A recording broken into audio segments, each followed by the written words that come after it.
Hello, good morning mga kamaster.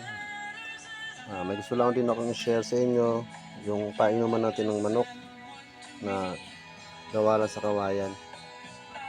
Ayan po. Ayan po. Bali, ang ginawa ko, kakatingin nyo lang po siya dyan. Tapos, kahit itak lang gagamitin nyo. Ayan. Mabibiyak naman po siya dito. Hanggang dito din sa dulo. Kasi yung iba kasi hinahati yung kantong kawayan. Kaya ang pinalabasan, nababasag po yung dito. Pangit na po sa tignan. Kaya pinakamaganda talaga po ganito lang, ilalagarin nyo lang po dyan, tapos dito susungkitin nyo lang siya ng itak, dire-diretso na po yan pag ganyan.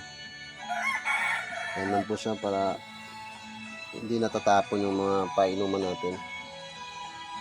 Kaysa pag bibili kayo mahal, 70, 100 yung galon, maliit lang. So kung may mga kawayan naman po kayo, ganito lang po diskarte. So kung para may papako naman sa dulo, sagarin nyo lang po yung pagbiyak ng kawayan. Ganyan. Kabila, puputol lang ito para may pamakuan kayo dito. Yung mga DIY lang po yan. Legit. Walang gastos. Ang gastos mo lang dito, pako lang. Yan. 1/4 na, ay, uno na pako.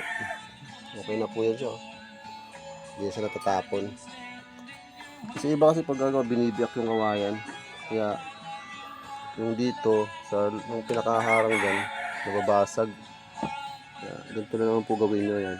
Galagarin nyo lang po dyan dito, sukatin nyo lang po, yan na siya, okay na po. So yun lang po, salamat, pakishare na lang po ng video, may follow na rin po.